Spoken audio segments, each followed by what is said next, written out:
वहां से सुंदर साथ को पहचान हुई। और मुक्ति पीठ कहाँ है? पन्ना धाम में मुक्ति लेना है तो पन्ना जाना जाना जाना है, जाना पड़ेगा।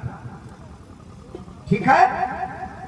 अब झंडा कहाँ पहुंच गया? जामनगर से महामंगलपुरी। महामंगल नु काम थयो।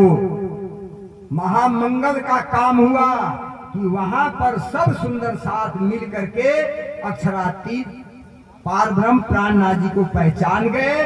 कैसे पहचान गए?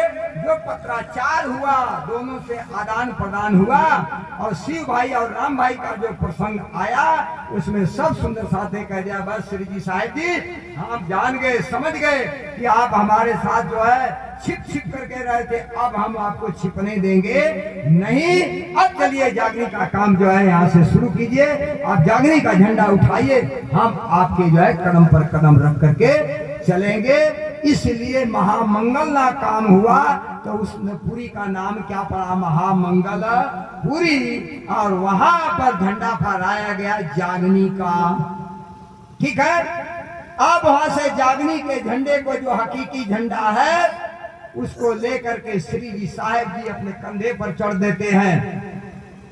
ये लकड़ी का झंडा नहीं, कान खोल के सुनो, ये लकड़ी का झंडा नहीं, हकीकी ज्ञान का झंडा, परम धाम के ज्ञान का झंडा। जागनी करने के लिए ये ज्ञान ही जागनी करेगा। दे करके चल देते हैं। कहाँ गए? मेरता गए, सिद्धपुर गए, इसी तरह आगरा गए, आगरा से दिल्ली गए और दिल्ली से कहाँ गए? हरिद्वार। जगह जगह जो झंडे को गाड़ने की कोशिश की पर झंडा गड़ा नहीं। लेते लेते ज्ञान फैलाते फैलाते चले गए। 1 महीना के लिए कहाँ गाड़ दिया? बोलिए, हरिद्वार। 1 महीने के लिए कहाँ गाड़ दिया? हरिद्वार में। और वहां पर क्या जाहिर हो गए? बुद्ध निष्कलंक अवतार। वहां जाहिर हो करके ज्ञान का झंडा फहराया। इसके बाद फिर झंडे को उखाड़ा।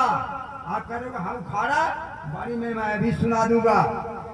अब वहां से झंडे को उखाड़ा, ला करके 8 महीने तक धर्म युद्ध किया। कहां पर? दिल्ली में। लेकिन वहां पर कोई न कोई परमधाम की आत्मा अनभिज्ञता में बैठी है, वो भी उसको अंगीकार नहीं की। अब वहां से उस झंडे को उठाया, उदयपुर, मंदसौर, आकोट, रामनगर और रामनगर से बढ़ करके आगे जाते हैं। तब जो है पन्ना जी जाते हैं और जब किलकिला नदी पर पहुंचते हैं तब जो ज्ञान का झंडा लेकर के चल रहे थे तो वही नदी के किनारे से ये देखी झंडे की ठौरा।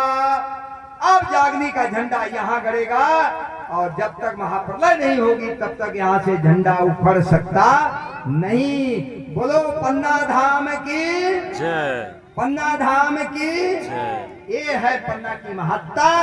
उस धाम में ला करके ज्ञान का झंडा श्री जी साहिब जी ने डाल दिया और आज तक वो झंडा ज्ञान का वहां फहरा रहा है। वहां से जागनी का काम हो रहा है और जहां जहां जागनी का काम होता है तो कहीं हुकुम, कहीं जोश, कहीं मेहर जा करके काम कर जाती है।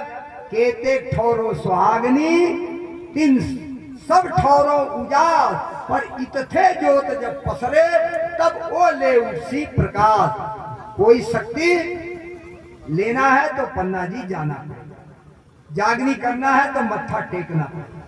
वहां से मत्था टेक के ये पुजारी जो पीछे बैठे हैं, पन्ना जी जाकर के इतनी सेवा हार तोड़ करके क्यों करते हैं? इसीलिए करते हैं कि वहां जाएंगे तो हमें कुछ मिलेगा और जो कुछ हमको मिलेगा उस ज्ञान को हम ले जा करके सुंदर साथ में बांटेंगे।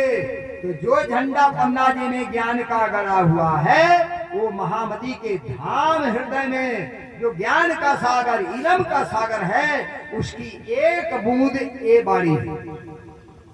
उसकी एक बूंद वाणी है और आ करके ये क्या बन गई, सागर बन गई है। और जिसको आप जो है कुलजम स्वरूप साहिब कहते हैं, जिससे हमें साहिब की पहचान होती है, धनी की पहचान होती है, प्रीतम की पहचान होती है।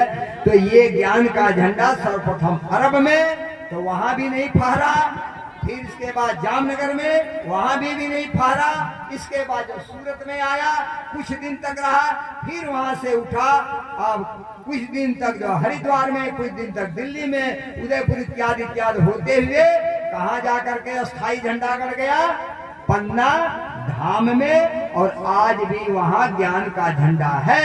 अर्थात जब तक महामती के धाम हृदय में बैठ करके राजी समाधि अवस्था में कुंवर जी में बैठे हैं, जब तक महाप्रलय नहीं होगी तब तक वहां से जागनी का काम जो है सारे संसार में फैलता रहेगा।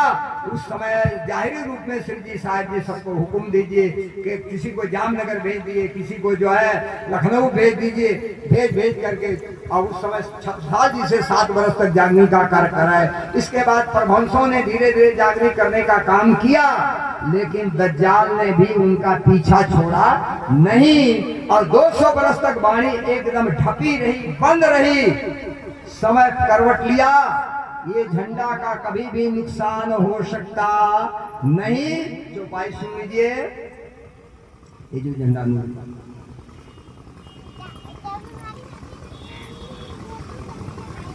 हाँ हाँ